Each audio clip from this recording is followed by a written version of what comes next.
ಓಂ ಶ್ರೀ ಗುರು ರಾಘವೇಂದ್ರಾಯ ನಮಃ. ರಾಘವೇಂದ್ರ ಸ್ವಾಮಿಗಳವರು ತಂದೆ ಹೆಸರು ತಿಮ್ಮಣ್ಣ ಭಟ್ಟರು, ತಾಯಿ ಗೋಪಿಕಾಂಬೆ ಅಂತ. ಅವರು ದೇವತಾ ಸಮಾನ ದಂಪತಿಗಳಾಗಿದ್ದರು. ಇವರು ರಾಘವೇಂದ್ರ ಸ್ವಾಮಿಗಳವರು ಮೂರನೇ ಪುತ್ರ ತಿರುಪತಿ ತಿಮ್ಮಪ್ಪನವರ ಪ್ರಸಾದದಿಂದ ಜನಿಸಿದವರು. ಶ್ರೀ ವೆಂಕಟನಾಥ ಮುಂದಿನ ನಮ್ಮ ಗುರು ಶ್ರೀ ರಾಘವೇಂದ್ರ ಸ್ವಾಮಿಗಳು. ಮೊದಲ ಹೆಸರು ರಾಘವೇಂದ್ರ ಸ್ವಾಮಿಯವ್ರದ್ದು ವೆಂಕಟನಾಥ ಅಂತ ಅವರ ತಂದೆ ತಾಯಿಯವರಿಗೆ ಹೆಸರನ್ನ ಇಟ್ಟಿದ್ದರು. ಇವ್ರಿಗೆ ವೆಂಕಟನಾಥರವರಿಗೆ ಬಾಲ್ಯದಿಂದಲೇ ಸರಸ್ವತಿ ಒಲಿದಿದ್ದರು. ತನ್ನ ತಂದೆಯವರಾದ ತಿಮ್ಮಣ್ಣ ಭಟ್ಟರಿಂದ ವೆಂಕಟನಾಥರವರು ವೀಣೆಯನ್ನು ಸಹ ಕಲಿತಿದ್ದರು. ಕರಗತ ಮಾಡಿಕೊಂಡು ಸಕಲ ಶಾಸ್ತ್ರಗಳನ್ನೇ ಕರಗತ ಮಾಡಿಕೊಂಡಿದ್ದರು. ವೆಂಕಟನಾಥರು ಚಿಕ್ಕ ವಯಸ್ಸಿನಲ್ಲೇ ತಂದೆಯವರ ಅಕಾಲಿಕ ಮರಣ ಹೊಂದಿದರು. ಅಂದರೆ ವೆಂಕಟನಾಥವರ ತಂದೆ ಚಿಕ್ಕ ವಯಸ್ಸಲ್ಲೇ ತೀರೋದ್ರು. ನಂತರ ತನ್ನ ಅಣ್ಣನ ಬಳಿಯಲ್ಲಿ ಅವರು ಬೆಳೆದರು.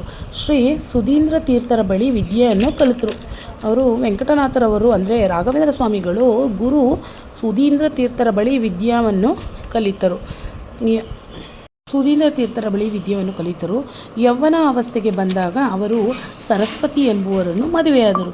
ವೈವಾಹಿಕ ಜೀವನ ಅಷ್ಟೇನು ಚೆನ್ನಾಗಿರಲಿಲ್ಲ. ಏಕೆಂದರೆ ಅವರಿಗೆ ಕಡು ಬಡತನದಲ್ಲಿ ಜೀವನ ನಡೆಸ್ತಾ ಇರ್ತಾರೆ. ವೈವಾಹಿಕ ಜೀವನ ಚೆನ್ನಾಗಿಲ್ಲ, ಕಡು ಬಡತನ ತುಂಬ ಕಡು ಬಡತನದಲ್ಲಿ ಊಟ ಇರಲಿಲ್ಲ, ಆಹಾರ ಇರಲಿಲ್ಲ. ಆ ಥರ ಕಡು ಬಡತನದಲ್ಲಿ ಜೀವನ ಸಾಗಿಸ್ತಿದ್ರು. ಹಬ್ಬದ ದಿನಗಳಲ್ಲಿ ಒಂದಿನ ಕಡು ಬಡತನ ಇತ್ತು. ಬಡತನ ಹೇಗಿತ್ತು ಅಂತ ಹೇಳಿದ್ರೆ, ಹಬ್ಬದ ದಿನಗಳಲ್ಲಿ ಮನೆಗೆ ಯಾರು ಅತಿಥಿಗಳು ಬಂದರೂ ಸಹ ಊಟ ಹಾಕಲು ಅವ್ರಿಗೆ ಆಯ್ತಿರ್ಲಿಲ್ವಂತೆ. ಅಷ್ಟು ಕಡೆ ಬಡತನ ಇತ್ತಂತೆ. ಅವತ್ತು ಆ ದಿನ ಹಬ್ಬ ಇತ್ತಂತೆ ಒಂದಿನ.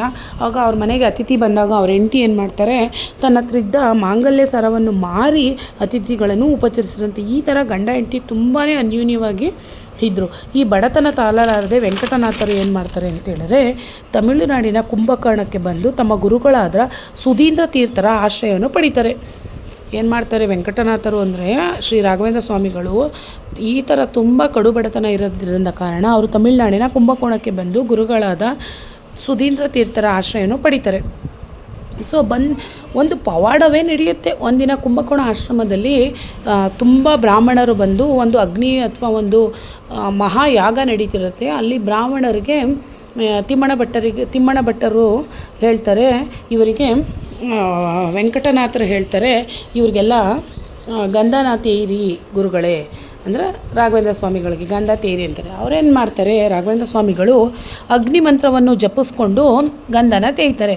ಅವಾಗ ಏನು ಆಗುತ್ತೆ ಅಂತೇಳಿ ಗಂಧ ತೇಯ್ದ್ಬಿಟ್ಟು ಕೊಡ್ತಾರೆ. ಆ ಬ್ರಾಹ್ಮಣರೆಲ್ಲ ಆ ಗಂಧಗಳನ್ನ ಹಚ್ಕೊಂಡಾಗ ಮೈಗೆ ಅವ್ರಿಗೆಲ್ಲ ಫುಲ್ ಉರಿ ಶುರುವಾಗ್ಬಿಡುತ್ತೆ.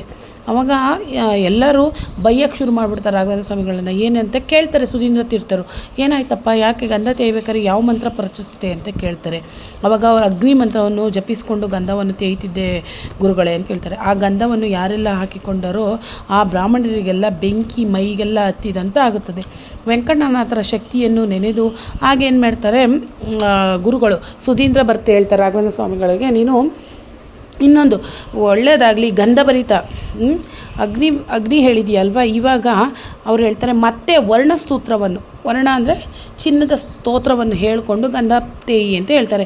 ಪುನಃ ರಾಘವೇಂದ್ರ ಸ್ವಾಮಿಗಳು ಸುಧೀಂದ್ರ ತೀರ್ಥ ಅವರು ಹೇಳಿದಾಗೆ ಚಿನ್ನದ ಮಂತ್ರವನ್ನು ಹೇಳಿಕೊಂಡು ಗಂಧ ತೇಯ್ತಾರೆ. ಆ ಗಂಧವನ್ನು ಹಚ್ಚಿದಾಗ ಇವರ ಮೈ ಮೇಲಿದ್ದ ಉರಿ ಎಲ್ಲ ಶಮನವಾಗಿ ತುಂಬ ತಂಪಾಗೋಕ್ಕೆ ಶುರುವಾಗುತ್ತೆ. ಆವಾಗ ಅಲ್ಲಿದ್ದ ಜನರುಗಳೆಲ್ಲ ಹೇಳ್ತಾರೆ, ಇವರು ತುಂಬಾ ಪವಾಡ ಮಾಡಿದ್ದಾರೆ, ಉರಿಯೆಲ್ಲ ಮಾಯವಾಗಿ ದೇಹ ತಂಪಾಗಿದೆ. ಹಂಗಿನಿಂದ ವೆಂಕಟನಾಥರ ಪಾಂಡಿತ್ಯ ಮಂತ್ರಶಕ್ತಿ ಇಡೀ ಜಗತ್ತಿಗೆ ತಿಳಿಯಿತು. ಕುಂಭಕೋಣದಲ್ಲಿ ನಡೆದ ಈ ಮಹಾಯಾಗದಲ್ಲಿ ಉರಿಯ ಅಗ್ನಿ ಮಂತ್ರ ಹೇಳಿದಾಗ ಉರಿ ಮೈಯೆಲ್ಲ ಉರಿ, ಯಾವಾಗ ಇವರು ವರ್ಣಸ್ತೋತ್ರ ಹೇಳ್ತಾರೋ ಆವಾಗ ಗಂಧ ಎಲ್ಲ ಫುಲ್ಲು ದೇಹನ ತಂಪು ಮಾಡೋಕ್ಕೆ ಶುರುವಾಯಿತು. ಆವಾಗಿಂದ ಇವರ ಚರಿತ್ರೆ ಅಥವಾ ಇವರ ಇತಿಹಾಸ, ಇವರ ಮಂತ್ರಶಕ್ತಿ ಎಲ್ಲರಿಗೂ ದೇಶಕ್ಕೆ ತಿಳಿಯುತ್ತೆ. ಕಾಲಕ್ರಮೇಣಕವಾಗಿ ಗುರು ಸುಧೀಂದ್ರ ತೀರ್ಥರಿಗೆ ವಯಸ್ಸಾಗುತ್ತೆ. ಹಾಗೇನು ಮಾಡ್ತಾರೆ, ಅವರು ನೆನೆಸ್ಕೋತಾರೆ, ನನ್ನ ಕೈಲಿ ಆಗ್ತಾಯಿಲ್ಲ, ನನಗೆ ತುಂಬಾ ವಯಸ್ಸಾಗಿದೆ, ಈ ಮಠನ ನನ್ನ ಕೈಲಿ ನಡ್ಸ್ಕೊಂಡು ಹೋಗೋಕ್ಕಾಗ್ತಾ ಇಲ್ಲ, ನಾನೇನು ಮಾಡೋಣ, ಈ ವೆಂಕಟನಾಥನಿಗೆ ಜವಾಬ್ದಾರಿಯನ್ನು ಕೊಡೋಣ ಅಂತೇಳ್ಬಿಟ್ಟು ವೆಂಕಟನಾಥರನ್ನ ಕರೆಸ್ತಾರೆ. ಸುಧೀಂದ್ರ ತೀರ್ಥರು ಮಠಕ್ಕೆ, ಅಂದರೆ ವೆಂಕಟನಾಥರು ಅಂದರೆ ರಾಘವೇಂದ್ರ ಸ್ವಾಮಿಗಳನ್ನ ಕರೆಸಿ, ನನ್ನ ಕೈಲಿ ವಯಸ್ಸಾಗ್ತಿದೆ, ನನಗೆ ಈ ಮಠನ ನಡೆಸ್ಕೊಂಡು ಹೋಗೋ ಅಂಥ ಶಕ್ತಿ ಇಲ್ಲ, ನೀನು ಈ ಮಠದ ಜವಾಬ್ದಾರಿ ಎಲ್ಲ ತಗೊಂಡು ಪಟ್ಟಾಭಿಷೇಕ ಮಾಡಿಸ್ಕೊಂಡು ಮಠದ ಅಧಿಕಾರ ತಗೋ ಅಂತ. ಆಗ ವೆಂಕಟನಾಥರಿಗೆ ತುಂಬ ಬೇಜಾರಾಗುತ್ತೆ. ಏಕೆಂದರೆ ಹೆಂಡ್ತಿ ಸರಸ್ವತಿನ ಬಿಡಬೇಕಾಗುತ್ತೆ, ಮಕ್ಕಳನ್ನ ಬಿಟ್ಟು ಎಲ್ಲರನ್ನೂ ಬಿಟ್ಟು ಈ ಪಟ್ಟಾಭಿಷೇಕ ತಗೊಳ್ಳೋದು ಅವ್ರಿಗೆ ಇಷ್ಟ ಇರಲಿಲ್ಲ. ಅವ್ರು ಹೇಳ್ತಾರೆ ಸುಧೀಂದ್ರನಾಥರಿಗೆ, ಗುರುಗಳೇ, ನನಗೆ ಮನೆ ಎಲ್ಲ ಬಿಟ್ಟು ಅದನ್ನೆಲ್ಲ ಬಿಟ್ಟು ಹೆಂಡ್ತಿ ಮಕ್ಕಳನ್ನೆಲ್ಲ ಬಿಟ್ಟು ಬಂದು ನಾನಿಲ್ಲಿ ಮಠದ ದೀಕ್ಷೆನ ತಗೊಳ್ಳೋಕ್ಕೆ ನನ್ನ ಕೈಲಿ ಆಗ್ತಾಯಿಲ್ಲ, ದಯವಿಟ್ಟು ನನಗೆ ಕ್ಷಮಿಸ್ಬಿಡಿ ಅಂತ ಹೇಳ್ತಾರೆ. ಆವಾಗ ಗುರುಗಳೇನು ಆಯಿತು ಅಂತ ಹೇಳ್ಬಿಟ್ಟು ಮಲ್ಕೋತಾರೆ. ಕನಸಲ್ಲಿ ಸಾಕ್ಷಾತ್ ಸರಸ್ವತಿ ದೇವಿ ಬಂದು ವೆಂಕಟನಾಥರಿಗೆ ಹೇಳ್ತಾರೆ, ನೀನು ಜನಿಸಿರುವುದು ಇಡೀ ಲೋಕದ ಉದ್ಧಾರಕ್ಕಾಗಿ, ನೀನು ನಿನ್ನ ಹೆಂಡ್ತಿ ಮಕ್ಕಳನ್ನು ನೋಡಿಕೊಂಡು ನೀನಿದ್ದರೆ ಈ ದೇಶವನ್ನು ಯಾರು ನೋಡ್ಕೋತಾರೆ, ಈ ಜಗತ್ತಿಗೆ ನೀನು ಒಂದು ಪವಾಡ ಪುರುಷ, ಲೋಕ ಕಲ್ಯಾಣ ನಿನ್ನಿಂದ ಆಗಬೇಕಾಗಿದೆ, ಸೊ ನೀನೇನು ಮಾಡಬೇಕು, ಮಠದ ಜವಾಬ್ದಾರಿಯನ್ನು ತೆಗೆದುಕೊಳ್ಳೇಬೇಕು ಅಂತ ಸರಸ್ವತಿ ದೇವಿ ಕನಸಲ್ಲಿ ಬಂದು ಹೇಳ್ತಾರೆ. ಆಗೇನು ಮಾಡ್ತಾರೆ, ನೀನು ಹುಟ್ಟಿರೋದು ಲೋಕೋದ್ಧಾರಕ್ಕಾಗಿ ಎಂದು ಹೇಳಿ ದೇವಿಯ ಆಜ್ಞೆಯನ್ನು ಮೀರಲಾರದೆ ಸನ್ಯಾಸತ್ವವನ್ನು ತಗೋಬಿಡ್ತಾರೆ. ಯಾವಾಗ ಕ್ರಿಸ್ತ ಶಕ 1621 ಫಾಲ್ಗುಣ ಮಾಸದ ಶುದ್ಧ ವಿಧಿಯಲ್ಲಿ ತಾಂಜಾವೂರಿನಲ್ಲಿ ಅಂದಿನಿಂದ ವೆಂಕಟನಾಥರು ಶ್ರೀ ಗುರುರಾಘವೇಂದ್ರ ಎಂದು ಪ್ರಸಿದ್ಧವಾದರು. ಆವಾಗ ಏನಾಗುತ್ತೆ, ಜಗತ್ಪ್ರಸಿದ್ಧಿ ಆಯ್ತಾರೆ. ಯಾವ ಥರ, ಕುಂಭಕೋಣದಲ್ಲಿ ಇವರು 1621ರಲ್ಲಿ ಮಠದ ಎಲ್ಲ ಅಧಿಕಾರವನ್ನು ತೆಗೆದುಕೊಂಡು ಲೋಕೋದ್ಧಾರಕವಾಗಿ ಪ್ರಸಿದ್ಧಿಯಾಯ್ತಾರೆ. ಈ ವಿಷಯ ಸರಸ್ವತಿ ಅವರಿಗೆ ತಿಳಿಯುತ್ತೆ. ಅಂದರೆ ವೆಂಕಟನಾಥರವರ ಹೆಂಡತಿಯಾದ ಸರಸ್ವತಿ ದೇವಿಯವರಿಗೆ ಇವರು ಸನ್ಯಾಸತ್ವವನ್ನು ತೆಗೆದುಕೊಂಡಿರುವ ವಿಷಯ ತಿಳಿಯುತ್ತೆ. ಆವಾಗ ಏನು ಮಾಡ್ತಾರೆ ಅವರು ಅಂತ ಹೇಳಿದ್ರೆ, ಹೋಗಿ ಬಾವಿಗೆ ಹಾರ್ತಾರೆ. ಸೊ ಮರಣವನ್ನು ತಂದ್ಕೋತಾರೆ ಅವರಾಗವ್ರೆ.